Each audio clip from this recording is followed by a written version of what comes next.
हमारे व्यक्तित्व का पुनर्निर्माण कैसे होगा।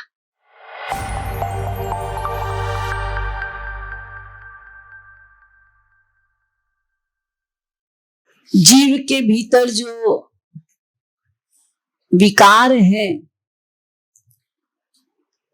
जिसके कारण जीव दुखी है, इस संदर्भ में 4 प्रकार के तरीके बताए गए। आप उनको तरीके कह सकते हैं, मार्गों के द्वारा। ज्ञान ने अपना तरीका बताया है, कर्म योग में अपना तरीका है, कर्म मार्ग में, योग मार्ग में पुनर्निर्माण का अपना तरीका बताया गया है, और भक्ति मार्ग में पुनर्निर्माण का अपना एक तरीका बताया गया है। इन समस्त मार्गों में हम सब ये जानते हैं कि हर मार्ग को भक्ति की आवश्यकता है और भक्ति मार्ग ही सर्वश्रेष्ठ है। सबसे पहले हम ये जानेंगे कि ये जो ज्ञान मार्ग है, इसने केंद्र किसको रखा है? कौन शोधन करेगा, रेक्टिफिकेशन कौन करेगा? किसको केंद्र माना है ज्ञान ने? तो ज्ञान ने केंद्र माना है बुद्धि को। ज्ञान के अनुसार व्यक्तित्व का निर्माण, पुनर्निर्माण तभी हो सकता है यदि कोई अपनी बुद्धि को, जो भ्रमित है, उसको सही कर ले। क्योंकि जब तक भ्रम होगा, जब तक भ्रमित बुद्धि होगी, तब तक भटकाव होगा। हम भटकते रहेंगे, हम सुखी हो ही नहीं सकते। क्यों? क्योंकि जो विवेक है वो विवेक जागृत ही नहीं होगा जब तक हमारी भ्रमित बुद्धि है। इसीलिए ज्ञान मार्ग में ये बताया गया कि सबसे पहले अपनी बुद्धि को सही ज्ञान से शोधन करो, उसका रेक्टिफिकेशन करो और उस बुद्धि को शुद्ध करो।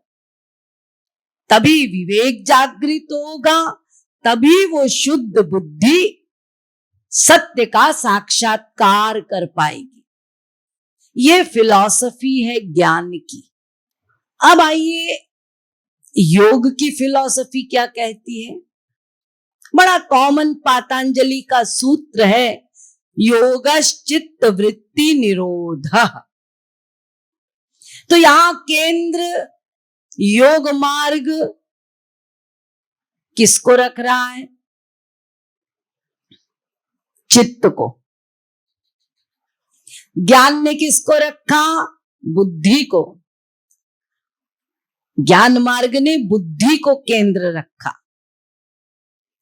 योग मार्ग ने चित्त को केंद्र में रखा कि हमें इस चित्त का निरोध करना है, चित्त को शुद्ध करना है। तो ये दोनों में डिफरेंस थोड़ा समझिए। एक है बुद्धि, एक है चित्त।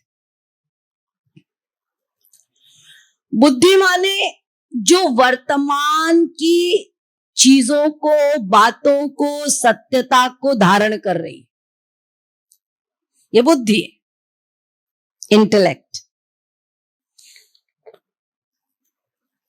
वो लेती है चीजों को, हर बात को, हर स्थिति को, हर चीज को आप लेते हैं अपने दिमाग से, अपनी बुद्धि से, और वो बुद्धि में वो बात बैठती भी है। परंतु ये चित्त क्या है? चित्त एक ऐसा तत्व है जहां पर हमारे अनंतानंत जन्मों के जो कर्म हैं उस कर्मों के अनुसार जो हमारे संस्कार हैं, वो संस्कार संग्रहित है, उसको चित्त कहते हैं। जहां हमारे संस्कार स्टोर्ड रहते हैं, हमने जो अनंत जन्मों में कर्म किया, उन कर्मों के अनुसार जो हमारे संस्कार बने, वो संस्कार स्टोर्ड रहते हैं, संग्रहित रहते हैं। उसी को, उसी स्थान को, उसी तत्व को कहते हैं चित्त। और इन्हीं संस्कारों के अनुसार हमारी प्रवृत्ति बनती है, और इन्हीं प्रवृत्ति के अनुसार, उन प्रवृत्तियों से प्रभावित होकर हम क्रिया करते हैं। तो जो हमारे अनंत जन्मों का अभ्यास है, हमारे संस्कारों के अनुसार वैसी ही प्रवृत्ति, वैसा ही अभ्यास, और उन्हीं अभ्यासों के प्रभाव अनुसार हमारी क्रिया, हमारे कर्म, हमारे एक्शंस। तो होता क्या है, एक है बुद्धि और एक है चित्त, दोनों में द्वंद्व हो जाता है। बुद्धि ने प्रेजेंट को अपनाया, लेकिन संस्कार अनुसार जो हम प्रवृत्ति हमारी जो है, उससे जो हमारे अभ्यास है, उसी अभ्यास के अनुसार ये चित्त बुद्धि को परास्त कर देता है। और जो हमने सत्य को जाना है, सुना है, जब वो सुना हुआ, वो सारी बातें जो हम संतों से सुनते हैं या शास्त्रों में पढ़ते हैं, वो बुद्धि लेती तो है, लेकिन ये चित्त जब उसको परास्त कर देती है, तो हमारी स्थिति क्या होती है? हमारी स्थिति बिल्कुल ऐसी होती जैसे रावण की।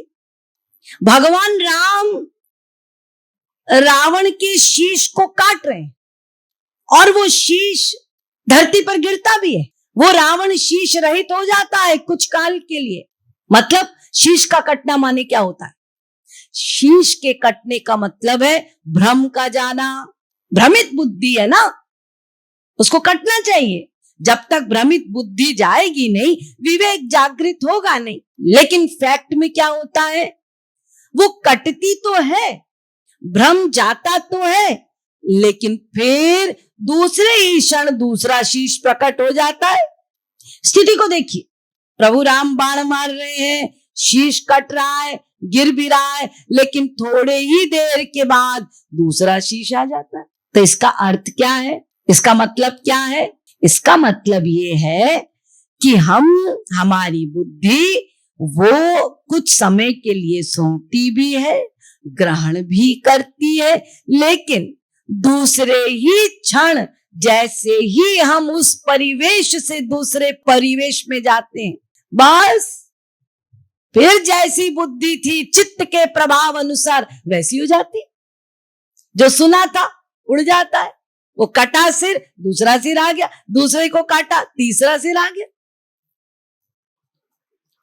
इसीलिए योग शास्त्र कहता है, जब तक ये चित्त का निरोध नहीं होगा, यानी अनंतानंत जन्मों के जो हमारे संस्कार हैं, जब तक ये नष्ट नहीं होंगे, जितना भी सुन लीजिए, जितना भी जान लीजिए, जितना भी सोच लीजिए, जितना भी डिटरमिन्ड हो जाइए, कुछ काम नहीं देगा। इसलिए योगा चित्त वृत्ति, चित्त की वृत्तियों को समाप्त करना होगा। यह सिद्धांत है योग शास्त्र का। तो ज्ञान शास्त्र भी आपने समझ लिया, योग शास्त्र भी आपने समझ लिया। अब चलिए कर्म योग क्या कहता है, कर्म शास्त्र क्या कहता है। कर्म का केंद्र है मैं, अहंकार। कर्म मार्गियों ने बताया कि आप जब अपने अहंकार को समाप्त करेंगे, जब आप अपने अहंकार को मिटा देंगे, इस मैं को मिटा देंगे, इस अहम को समाप्त कर देंगे, तो आपकी समस्या समाप्त हो जाएगी, आपके व्यक्तित्व का निर्माण हो जाएगा। कहना बहुत आसान है, मैं को मिटा दो, करना बहुत कठिन है, बहुत कठिन। ये अहंकार ये है क्या? कभी सोचा है आपने, कभी विचार किया है कि मुझ में ये जो अहंकार आता है, ये अहंकार वास्तव में है क्या?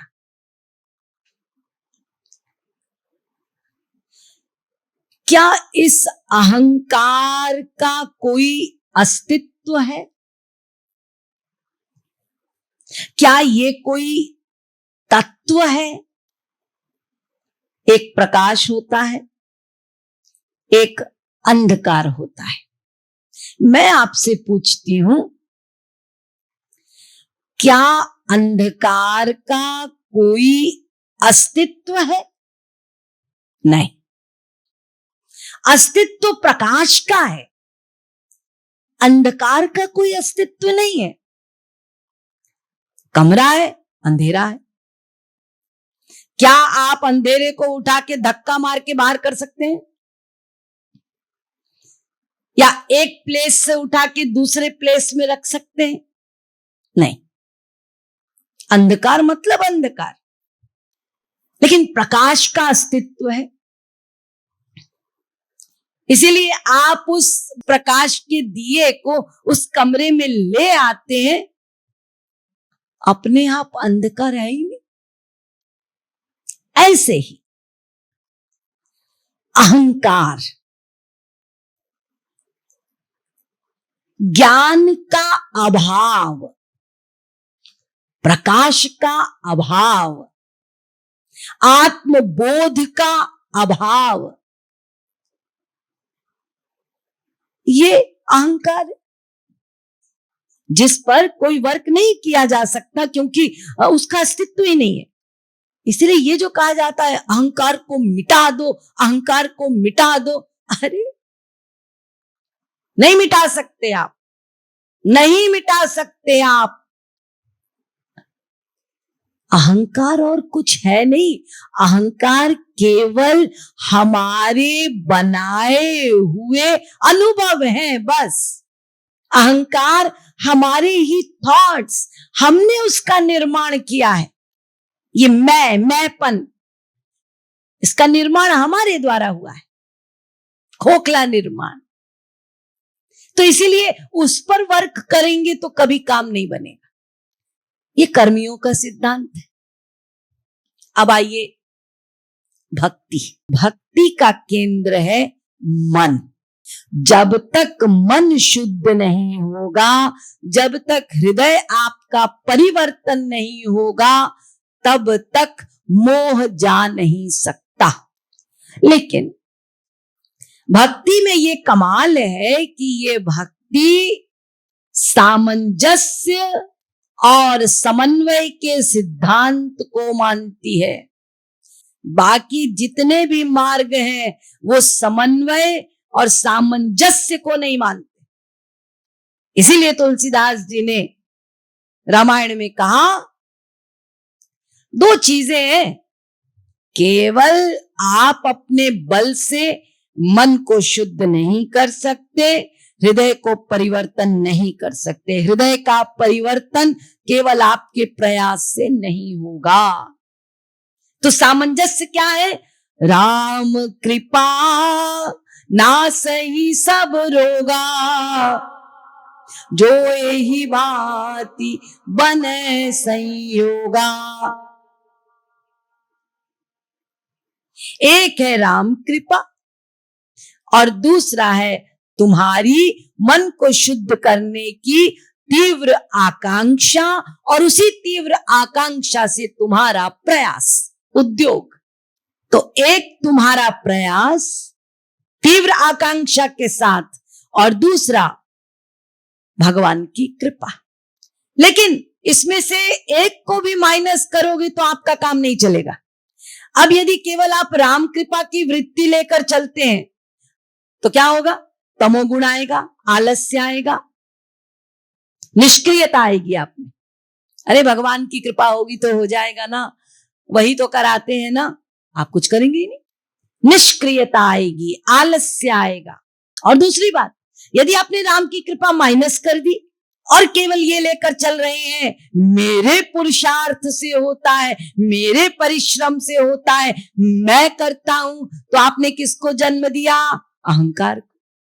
इसलिए दोनों का सामंजस्य चाहिए ताकि हम निष्क्रियता भी ना आए हम में और अहंकार भी ना आए हम में। इसलिए निष्क्रियता को मिटाने के लिए पुरुषार्थ, तीव्र आकांक्षा और उस तीव्र आकांक्षा अनुसार क्रिया में अहंकार ना आ पाए, इसलिए ये आकांक्षा का रीजन है मेरे प्रभु की कृपा।